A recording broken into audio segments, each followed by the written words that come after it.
Good afternoon. My name is Jeffries, and today I will be talking about ableism, its causes, its consequences, and why it's important for criminologists to understand. Ableism is one of the most deeply embedded but often overlooked forms of structural oppression. According to the Australian Bureau of Statistics, 5.5 million Australians, or 21.4% of the population, reported having a disability. The Australian Institute of Health and Welfare also highlights that people with disability is continuing to face poorer outcomes in employment, education, health, and justice when compared to people without disability.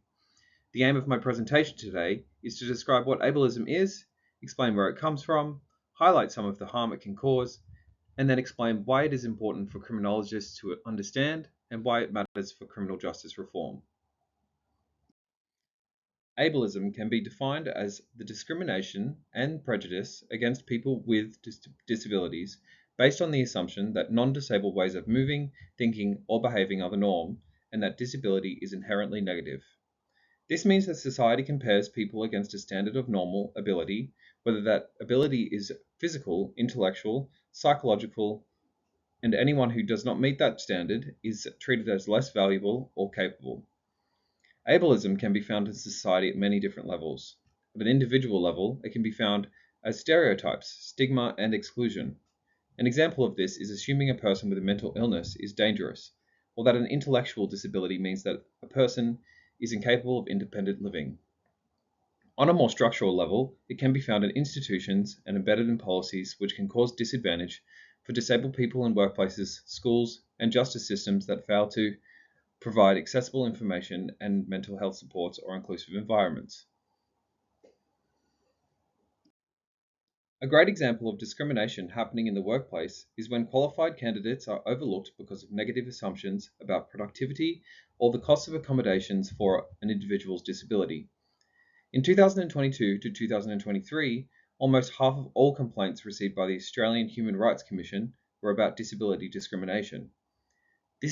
This example is a clear indication that ableism is not just about bias, it's also embedded in a bigger picture issue where it shapes people's opportunities and experiences. To sum up these findings in simpler terms, ableism is not just about an individual's attitude, it's a problem that's systemic and privileges non-disabled peoples while marginalizing those with physical, intellectual, cognitive, and mental health disabilities. The causes of ableism are quite like where you find ableism in today's society, both in social attitudes and embedded into our institutional structures. On a social level, ableism has a long-standing cultural beliefs that disability is abnormal and considered a tragedy. These beliefs are reinforced by stereotypes. This is particularly notable when a disabled person is referred to as a hero for completing an everyday task, or the opposing view that they are a burden on society. These kinds of attitude towards disabled people reduce their disability to either pity or admiration, instead of recognizing it as a normal part of diversity in our communities.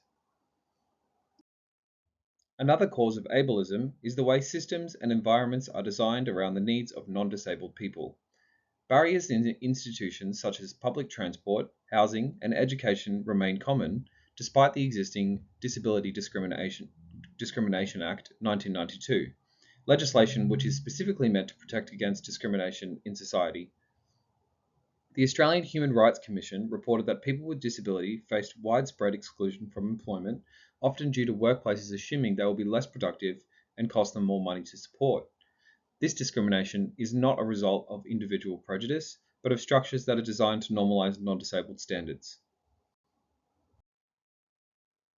Lastly, a cause of ableism I believe is very important is a failure to provide adequate support for people with invisible disabilities or otherwise known as intellectual or psychosocial disabilities. In the justice system, these disabilities are overrepresented because their needs are unmet in the community. Without access to appropriate support or services, people are criminalized for behaviors linked to disability, reflecting a structural cause of discrimination. Overall, the persistence of negative attitudes towards people with disabilities, inaccessible systems, and inadequate support services, particularly those in the justice system, is why ableism is an ongoing issue in Australian society. The consequences of ableism impact many areas of life, including employment, health, justice, and social inclusion. As I have mentioned already in this presentation, employment for disabled people is one of the most significant consequences of ableism. People with a disability are far less likely to be employed than people without disability, and when they are employed, it's usually in an unstable role or one that has a low wage.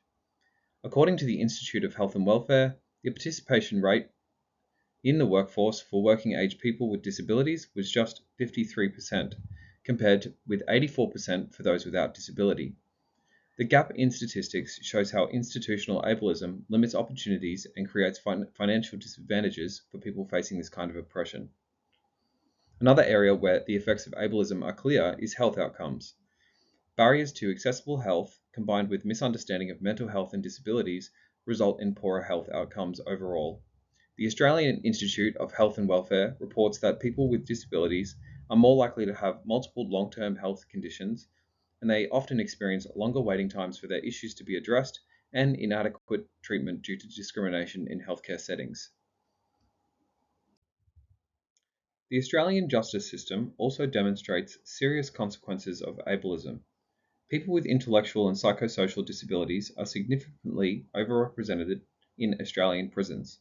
McCausland and Baldry argue that people with these invisible disabilities are criminalised because their needs are not met in the community, leading to cycles of disadvantage and incarceration. To further this issue, once they are in prison, these individuals face environments that fail to provide appropriate support, creating more inequality and oppression. Finally, ableism in a broader sense creates a social exclusion through many of the barriers and discriminations found in housing, transport, and education. This reduces participation in everyday life, resulting in isolation, poverty, and robbing these individuals of their independence. It is clear that the consequences of ableism are not just experienced on an individual level, but a systemic issue that is occurring throughout multiple areas of Australian society. When we look at disabilities and how they can be a pathway into the justice system, as well as the experiences people have once they are inside it, I would argue that it is essential for a criminologist to understand ableism. First, criminologists need to recognize that people with disability, particularly those with cognitive or invisible disabilities, are disproportionately represented in the justice system. In Australia, research shows that a large proportion of people in prison have a form of cognitive impairment or mental health condition, yet their needs are often overlooked. Without this awareness, criminologists are not finding fair and just ways to deal with disabilities and risk of reinforcing a cycle where it is effectively criminalized. Secondly, the impact ableism on victims of crime is also notable. People with disabilities are more likely to experience violence, abuse, and neglect, but often face difficulty in terms of justice being fully accessible to them.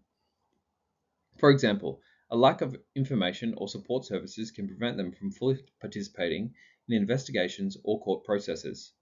Criminologists must fully understand these barriers and the impact they have on individuals to help shape a justice system that is free of oppression and equitable. My third and last point is that criminologists must challenge the structural nature of ableism within the criminal justice institutions. Prisons, courts, and policing practices have historically been shaped around the needs of non-disabled people.